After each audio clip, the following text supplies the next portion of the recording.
कच्चे गोश्त के कबाब।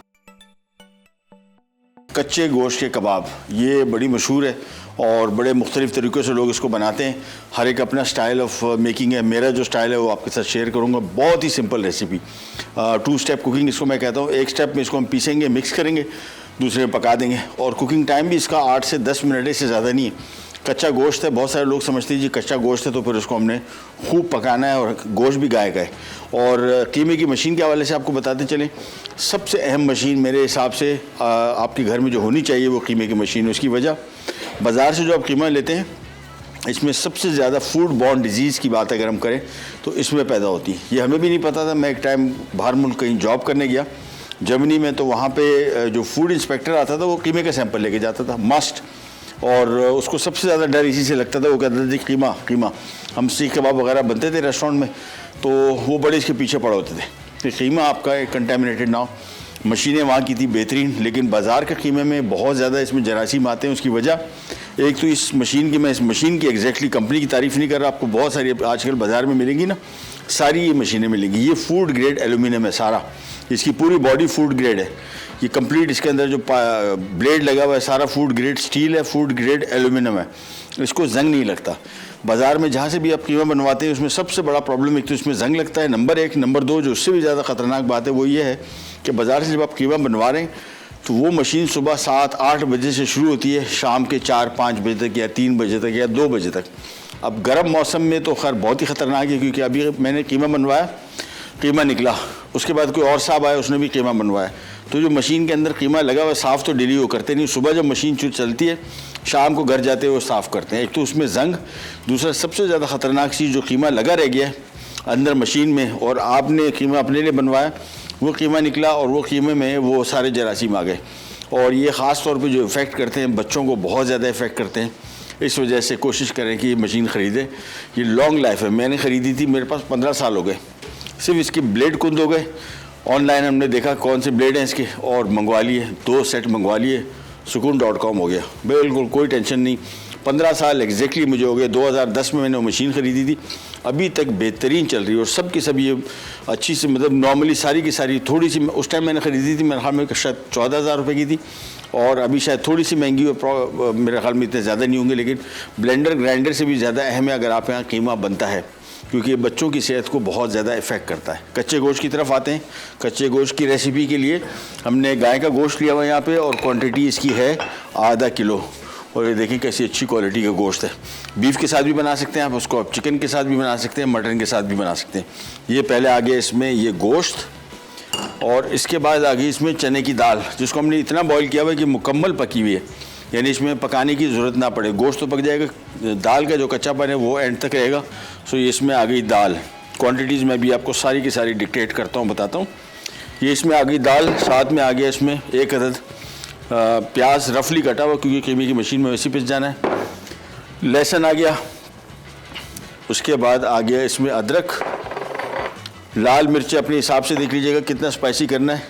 सो मैंने तकरीबन 1 खाने का चम्मच शामिल कर दिया, हल्दी 1 चाय का चम्मच, नमक 1 खाने का चम्मच, और गरम मसाला ये इसका सबसे अहम जुज़ है, और इसको आपने ताज़ा पीसने। मैंने अभी, ओह क्या खुशबू आ रही है, वाह वाह। जैसे बस इसको अदरवाइज डालने का फ़ायदा नहीं है। अब इसमें गरम मसाला शामिल करेंगे जब खुशबू जायका इसका नहीं आएगा, और ये इसका सारा खुशबू जायका जो है ये इस पर डिपेंड कर रहा है, लिहाजा इसको ताज़ा पीसें। ये हमने इसमें गरम मसाला पाउडर शामिल कर दिया। अब इसको मैं थोड़ा सा करूँगा मिक्स, और इसके बाद हम इसको एक दफ़ा कीमे की मशीन से निकालेंगे। क्वांटिटीज़ मैं आपको बता दूँ, फिर पिसा गरम मसाला था 2 खाने के चम्मच, गाय का गोश्त था आधा किलो, दाल चने 2 कप थी बॉयल्ड बिल्कुल मुकम्मल पकी हुई, 1 अदद प्याज, लहसुन अदरक 1 खाने का चम्मच, आलू यहाँ पे बॉयल्ड है, ये अभी हम शामिल नहीं करेंगे, इसका कीमा निकाल के फिर इसको उबले आलू में मिक्स करेंगे ताकि टिक्की की शेप बन सके। और फिर हम इसको सिंपली दरमियानी से थोड़ी सी धीमी आंच पे 8 से 10 मिनट पकाएंगे, दोनों साइड पे बेहतरीन पक जाएगा। कच्चे गोश्त के कबाब को बस ये जहन में रखना है इसकी थिकनेस कम हो। बहुत मोटा कबाब अगर होगा फिर आपको थोड़ा ज़्यादा पकाना पड़ेगा, उसमें कभी कभार शायद चांसेस हैं कि कच्चा रह जाने के, लेकिन अमूमन कच्चा नहीं रहता। और इतने ज़्यादा इसको पकाने की ज़रूरत नहीं, क्योंकि कीमा ये मशीन से जब मैं निकालूँगा ये बिल्कुल बारीक पिसा हुआ कीमा होगा, गोश्त इतना बारीक पिसा होगा कि इसको ज़्यादा पकाने की ऐसा ज़रूरत नहीं पड़ेगी। तेल आधा कप जिसमें हम फ्राई करेंगे इसको, खाने के चम्मच 1 लाल मिर्च, और हल्दी 1 चाय का चम्मच, नमक तकरीबन 1 खाने का चम्मच या उससे भी थोड़ा सा कम। अब सबसे पहला काम इसकी आ जाएगी मिक्सिंग। थोड़ा सा इसको मिला लेंगे, फिर हम फौरी तौर पे इसको मशीन में डालेंगे, कीमे से मशीन से निकलेगा। अब इस तरह की रेसिपीज़ के लिए तो आपको चाहिए ही चाहिए कि आपके घर में मशीन हो, क्योंकि ये वाला मिक्स तो आप लेके जाने से रहे दुकानदार के पास कि हमें ये दाल सारी मिक्स करके गरम मसाले। आमतौर पे वो लोग कीमा निकालते हैं जो सीख कबाब का होता है, जिसमें अदरक, लहसुन, धनिया, पुदीना या हरी मिर्च इस टाइप का हरा मसाले में तो होता है, लेकिन ये वाले गरम मसाले और ये चीज़ों के साथ मुझे नहीं लगता कि वो आपको इजाज़त देगा कि उसकी मशीनों पे आप इसको कीमा बनाएं। तो इसके लिए तो आपको मशीन चाहिए ही चाहिए। अब हमने सिंपली इसके यहाँ पे आगे इसको पहले भर देंगे, फिर सीधा सीधा इसका कीमा निकालेंगे। एक दफ़ा कीमा भी निकल जाएगा तो ये बिल्कुल बेहतरीन पिस जाएगा। और ये पहले इसको मैं इसके ट्रे को भर दूँ एक दफ़ा, बस। इसके बाद सिंपली मशीन से इसको एक दफ़ा कीमा निकालेंगे। कीमा निकालने के बाद मिक्स करेंगे, फिर इसमें ये पिसा हुआ आलू की मिकदार इसमें है, अल्लाह भला करे कहा गया आलू। हाँ, आलू 1 अदद है बड़े साइज़ का। तो ये मेरे हिसाब से तकरीबन 2 आलू हैं, तो दरमियाने साइज़ के थे। तो बड़ा साइज़ का मतलब काफ़ी बड़ा आलू, यानी तकरीबन कोई 1 से 1.5 पाव के लगभग हो। नॉट अ मस्ट, वैसे इसको कबाब पीसेंगे गोश्त भी इसमें जुड़ सकता है, लेकिन ये बेहतर, इसको बिल्कुल नीट क्लीन टिक्की बनाने के लिए आपको इसको आलू मस्ट चाहिए होगा। अब इसको हमने सिंपली मशीन लेके और इसकी पिसाई शुरू करते हैं। ये आगे थोड़ा ज़रा इसका जहाँ से कीमा जाना है उसको थोड़ा ज़रा भर दें, पहले भरा हुआ है बस।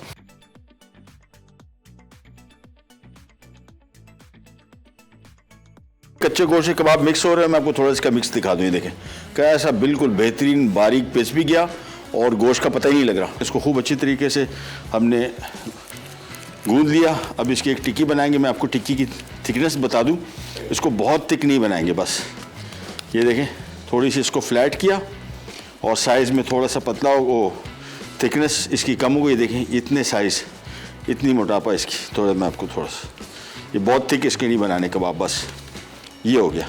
अब इसका कुकिंग टाइम भी कम लगेगा, 6 से 8 मिनट के अंदर पक के तैयार हो जाएगी। और गोश्त चूँकि इसकी क्वांटिटी में कम है तो उस वजह से भी इसको ज़्यादा टाइम नहीं लगेगा। इसको आप अंडे से कोट करके फ्राई कर सकते हैं। मैं इसको ऐसे ही पकाऊंगा और इसी तरीके से आप रख के फ्रीज़र में रख दें, आराम से आपके ये 2-2.5 महीने निकालेगा फ्रीज़र में, जिस तरह आम शामी कबाब निकालता है। मोटी थैली में रखिएगा या अगर आप पतली थैली में रख रहे हैं तो इसको क्लिंग रैप कर लें बार बार। एक एक करके कबाब रखते जाते हैं इसमें। मैं इसको ईस्ट साइड 5 मिनट पकाऊंगा, 4 मिनट, और फिर इसको पलट देंगे। ये देखिए बिल्कुल धीमी आंच पे पक रहा है। इससे क्या होगा कि अंदर तक पकेगा।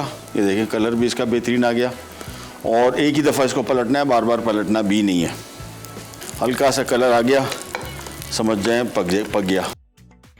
कच्चे गोश्त के कबाब। अज्जा: बीफ आधा ग्राम, पिसा गरम मसाला 2 खाने के चमचे, दाल चना उबली 2 कप, प्याज बड़ी 1 अदद, लहसुन 1 खाने का चमचा, अदरक 1 खाने का चमचा, उबला आलू कुचला हुआ 1 अदद, पिसी लाल मिर्च 1 खाने का चमचा, हल्दी 1 चाय का चमचा, तेल आधा कप, नमक हस्बे जायका।